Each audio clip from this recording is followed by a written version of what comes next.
excited to be in this position. For finish the third year at the NCAA Championships is certainly a little ahead of my realistic schedule. Certainly something that we had in our sights. Ally McDonald in her second year has certainly led this program to amazing records and new heights. We're excited to be going to Athens and hope to represent Mississippi State as they have all year with integrity and good solid play. Well, going back to the round in Oklahoma, just you guys were in a great spot after the first round. Did that kind of tell the whole team, okay, you talked about feeling like you belong there? That kind of certified that feeling, didn't it, and just kept you going the last 2 days? And we talk a lot about all year long, and we've spoken about this too, is that you play your game every day without regard to who's in the field, without regard to who you're necessarily paired with. And we did exactly that. The golf course was particularly suited to our team. We hit a lot of fairways. Our greens hit and regulation has improved.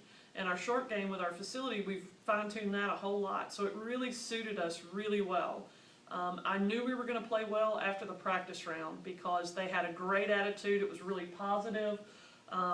And we looked forward to playing in that first day. So you can't win a golf tournament in the first round, but you can certainly put yourself in a position not to do well in the field. So after that 292 in the first round, I felt really good about where we were going from there.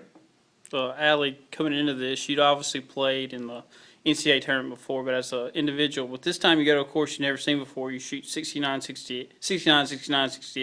Just talk about that. That's got to be really impressive.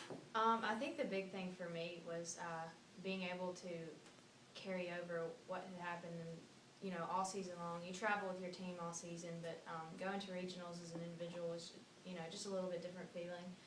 So definitely having the support of my family and definitely my teammates was a big thing. It made me feel a lot more comfortable, having a lot more support. So just building off of all of that was what I think carried me and helped me shoot as well as I did.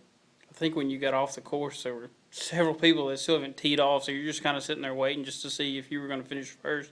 Just talk about that. That was probably had to be nerve-wracking, just sitting there watching people as they come in and just see where you were going to finish. Yeah, well, the course I thought was set up, to score on the last day.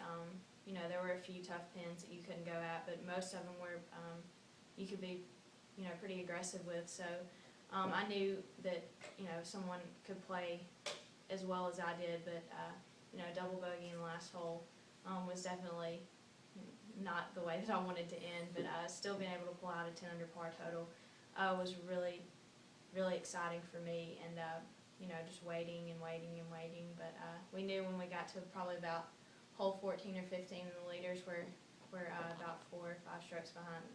Basically knew that I think I had won. While you were waiting, and you said waiting and waiting, how much did you replay that double bogey in your head? Not very much because I had played so well the whole tournament, and basically what you said and what my dad said and a lot of people said, don't let that double bogey weigh on your mind. To shoot 10 under and still have a double bogey, and it could have been so much better, was not going to be what decided whether I was going to win or not. So I didn't let it weigh on me very much. Well, what she failed to mention was that she knocked it in from 145 yards on 16 for eagle.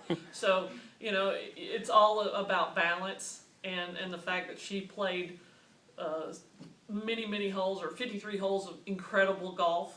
It just happened to be that the one she finished on was not stellar, but that's what you plan for. You take advantage of opportunities throughout the round, so that if you do have something, the wheels fall off on the last finishing hole. It doesn't knock you out of contention for anything. So.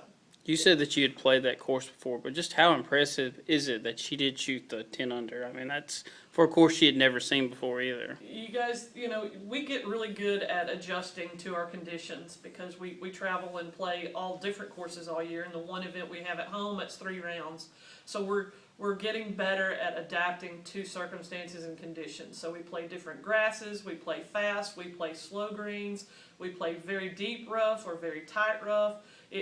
So you get better at having a variety of shots in your bag, and that's one of Ally's strengths is that she is a strong golfer and strong player, but as importantly, her mind can change gears too. What shot do I need to hit here? Do I need to hit a lower shot in Oklahoma with the wind blowing 30 miles an hour? Is it raining, and how much is that going to affect my shot? So we collectively as a team are getting better at that, but I think Ally's superior at it. But this is just this is indicative of what she's going to do in the future. Talent is profuse, commitment is there, and it's her leadership that allows us to get better, but it's also the recruiting aspect and seeing our name in the top 40 for a change. And I'm already getting more and more emails about players interested, but I knew it was coming, but it's great to see that we're a little bit ahead of schedule. Excited about it.